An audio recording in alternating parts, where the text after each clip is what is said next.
जिसके मुताबिक 8 तारीख से देश भर में रेस्टोरेंट खोले जाएंगे, मॉल्स खोले जाएंगे और धार्मिक स्थान खोले जाएंगे। दिल्ली सरकार भी केंद्र सरकार के उन्हीं आदेशों के मुताबिक कल से दिल्ली में रेस्टोरेंट, मॉल्स और धार्मिक स्थान खोलने जा रही है। लेकिन जब ये खोले जाएंगे तो वहाँ पे सोशल डिस्टेंसिंग के क्या क्या स्टेप्स उठाने होंगे, मास्क पहनना होगा, जितने भी एहतियात बरतने के लिए केंद्र सरकार की एक्सपर्ट्स ने, केंद्र सरकार ने जो आदेश दिए हैं, उन सारे स्टेप्स को दिल्ली सरकार लागू करने जा रही है और वो ऑर्डर अभी थोड़ी देर के बाद लागू हो जाएंगे। लेकिन दिल्ली में होटल्स और बैंकेट हॉल्स को अभी नहीं खोला जा रहा है, क्योंकि दिल्ली में बढ़ते हुए कोरोना के केसेस को ध्यान में रखते हुए आने वाले समय में हो सकता है हमें कई होटल्स और बैंकेट हॉल्स को हॉस्पिटल्स के साथ अटैच करके उनको हॉस्पिटल्स में कन्वर्ट करना पड़े। इसके मद्देनज़र अभी होटल्स और बैंकेट हॉल्स को नहीं खोला जा रहा। धीरे धीरे हम सब लोगों ने मिलके अपनी अर्थव्यवस्था तो खोल ली, बहुत सारी ढील दे दी लॉकडाउन के अंदर। लेकिन लॉकडाउन में ढील देने का ये मतलब नहीं है कि कोरोना ख़त्म हो गया। कोरोना अभी बड़ी तेज़ी से बढ़ रहा है। इसीलिए मेरी आप सब लोगों से हाथ जोड़ के विनती है कि जो भी एहतियात बरतने के लिए 3 चीज़ें बार बार कही जा रही हैं, सोशल डिस्टेंसिंग बरतें, मास्क पहने। मैं देखता हूं कि कई लोग घर के बाहर निकल रहे हैं बिना मास्क पहने हुए। मास्क पहन के आप किसी पे एहसान नहीं कर रहे, मास्क पहन के आप अपने ऊपर एहसान कर रहे हैं। अगर आप एहतियात बरतेंगे तो आप कोरोना से बच सकते हैं। सोशल डिस्टेंसिंग, मास्क और बार बार हाथ को धोना, ये 3 चीज़ें अपने को अच्छे से करनी है। लेकिन मेरी सबसे ज़्यादा बड़ी विनती बुजुर्गों से है। सभी बुजुर्गों से मेरी हाथ जोड़ के विनती है, आप ये मान के चले कि आपके लिए लॉकडाउन ख़त्म नहीं हुआ, अभी भी आपके लिए लॉकडाउन है और आपके लिए तो और ज़्यादा लॉकडाउन है। सख्ती से लॉकडाउन करना है। मान लीजिए आपके घर में आपके बच्चे हैं, थोड़े दिन के लिए बच्चों से इंटरेक्ट करना बंद कर दीजिए, अपने घर के अन्य सदस्यों से इंटरेक्ट करना बंद कर दीजिए, एक ही कमरे में रहिए। अगर ज़रूरत है तो एक बारी बाहर राउंड लगा आइए, लेकिन किसी के साथ भी इंटरेक्ट मत कीजिए किसी भी तरह से। बुज़ुर्ग सबसे ज़्यादा, जितनी मौतें हो रही हैं उनमें सबसे ज़्यादा बुज़ुर्ग हैं। तो मेरी आपसे, जो बुज़ुर्ग हैं और जिनको कोमॉर्बिडिटी जो कहते हैं, कैंसर है या डायबिटीज़ है या सांस की बीमारी है, इन लोगों को ज़्यादा एहतियात बरतने की ज़रूरत है। पिछले हफ्ते मैंने आप सब लोगों से एक और चीज़ है, कल से दिल्ली के बॉर्डर्स खोले जा रहे हैं। 1 हफ्ता पहले हमने दिल्ली के बॉर्डर्स सील किए थे, इसलिए क्योंकि हमें ये लग रहा था कि अगर बॉर्डर्स खोल दिए तो देश भर से जो मरीज आएंगे और दिल्ली के अस्पतालों में इलाज कराएंगे, उससे दिल्ली के अस्पताल अभी जो कोरोना का इलाज कर रहे हैं, क्या उसको बर्दाश्त कर पाएंगे, क्या उस बर्डन को बर्दाश्त कर पाएंगे। इस वजह से बॉर्डर्स को सील किया गया था। कल से दिल्ली के बॉर्डर्स को खोला जा रहा है।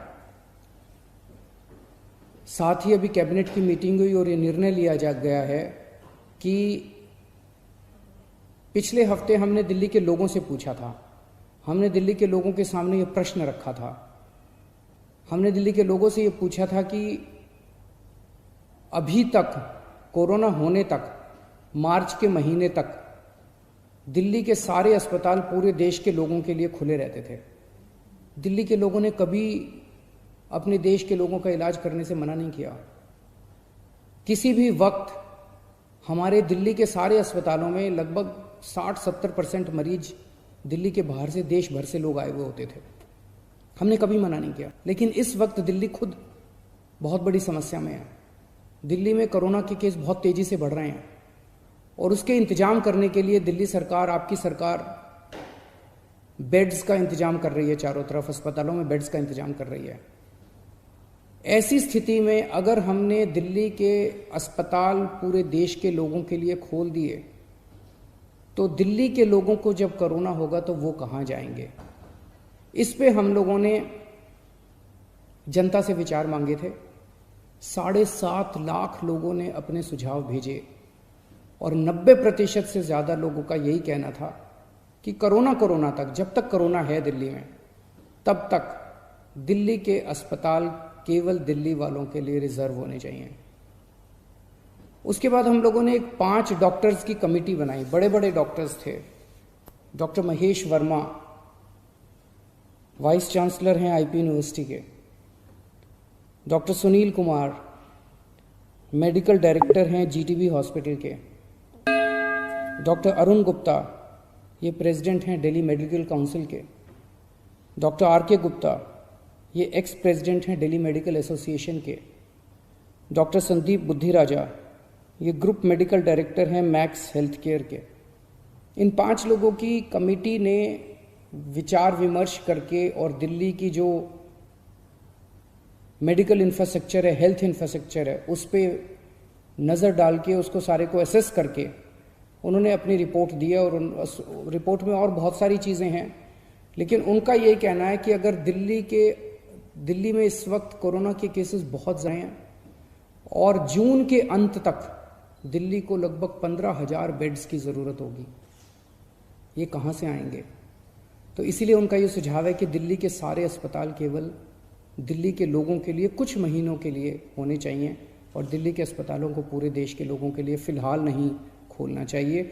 उन्होंने ये कहा है कि अगर सबके लिए खोल दिया तो 3 दिन के अंदर आज जो 9,000 बेड दिल्ली सरकार ने कोविड के पेशेंट्स के लिए रखे हैं, ये मात्र 3 दिन के अंदर भर जाएंगे। इन सारी चीज़ों पे आज कैबिनेट ने गौर किया। अभी थोड़ी देर पहले हमारी कैबिनेट की मीटिंग थी और कैबिनेट ने गौर करके ये निर्णय लिया है कि हमें एक संतुलन बनाने की ज़रूरत है। दिल्ली सरकार में 10,000 बेड हैं, केंद्र सरकार में भी 10,000 बेड हैं। तो एक तरफ कल से हम बॉर्डर्स खोल देते हैं। बॉर्डर्स को खोलने के बाद दिल्ली सरकार के जो 10,000 दिल्ली सरकार के जो अस्पताल हैं, वो अस्पताल केवल दिल्ली के लोगों के लिए रिजर्व होने चाहिए। केंद्र सरकार के जो अस्पताल हैं उसमें भी 10,000 बेड्स हैं, वहाँ पे कोई भी देश भर से आके अपना इलाज करा सके। उसके ऊपर दिल्ली सरकार कोई आदेश नहीं पारित कर रही, उसके ऊपर कोई तो जो जैसे आज व्यवस्था है कि केंद्र सरकार के अस्पतालों में कोई भी जाके इलाज कराता है, केंद्र सरकार के अस्पताल सबके लिए खुले रहेंगे। प्राइवेट अस्पताल केवल दिल्ली वालों के लिए रिजर्व रहेंगे कोरोना तक। लेकिन कुछ प्राइवेट अस्पताल ऐसे हैं जो स्पेशल किस्म की सर्जरी करते हैं, जो सर्जरी बाकी देश भर में अवेलेबल नहीं है और लोगों को अपनी जान बचाने के लिए दिल्ली आना पड़ता है। जैसे ऑन्कोलॉजी सर्जरीज हैं, ट्रांसप्लांटेशन है, न्यूरो सर्जरीज हैं। इस किस्म की कुछ सर्जरीज जो कुछ चंद अस्पताल करते हैं, उन सर्जरीज के लिए देश भर से लोग अगर दिल्ली आके अपनी सर्जरी करवाते हैं, वो पूरे देश के लोगों के लिए खुला रहेगा। तो मुझे लगता है कि ये एक बैलेंस है जिसमें दिल्ली वालों के हितों की भी रक्षा होगी और देश भर से अपने जो नागरिक दिल्ली आके अपना इलाज कराना चाहते हैं उनके हितों की भी रक्षा होगी। बहुत बहुत शुक्रिया।